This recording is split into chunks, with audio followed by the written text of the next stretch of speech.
Health policy எடுக்கும் முன்னாடி இந்த 2 பாயிண்ட் வந்து முக்கியமாக நோட் பண்ணணும். அதாவது கோபே சொல்லுவாங்க. உங்கள் ஹாஸ்பிட்டல் பில்லு வந்தோடனே அந்த டோட்டல் அமௌண்ட்லேருந்து 80% கம்பெனி பேர் பண்ணும், மீதி 20% பாலிசி ஹோல்டர் வந்து பேர் பண்ணணும். இது என்ன கிளாஸ்ன்னு தெரியாமலே நிறைய பேர் அதை வந்து பாலிசி எடுக்கிறதுக்கு முன்னாடியே கழுத்து போட்டு ஓகேன்னு சொல்லிட்டு வாங்கி வந்துருக்கோம். ஆனால் இதை பற்றி தெரிஞ்சுக்கோங்க. கோபே இருக்கிற ஆப்ஷன் இருக்க பாலிசி நீங்கள் எடுத்தீங்க அப்படின்னாக்கா 80% தான் கம்பெனி பேர் பண்ணும். ஒருவேளை உங்களால் 20% கட்ட முடியும்னா நீங்கள் அதையும் செலக்ட் பண்ணிக்கலாம். அப்போ என்ன ஆகும்னா ப்ரீமியம் அமௌண்ட் வந்து கொஞ்சம் கம்மியாகும், அவ்வளோதான்.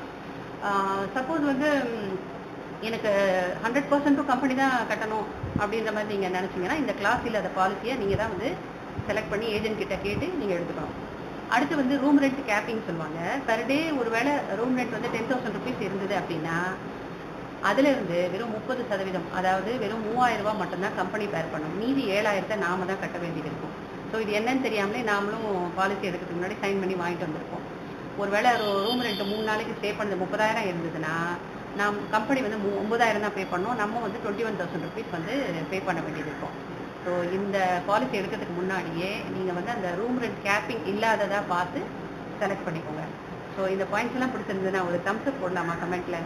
உங்கள் ஃப்ரெண்ட்ஸ் அண்ட் ஃபேமிலிக்கு ஷேர் பண்ணிடுங்க.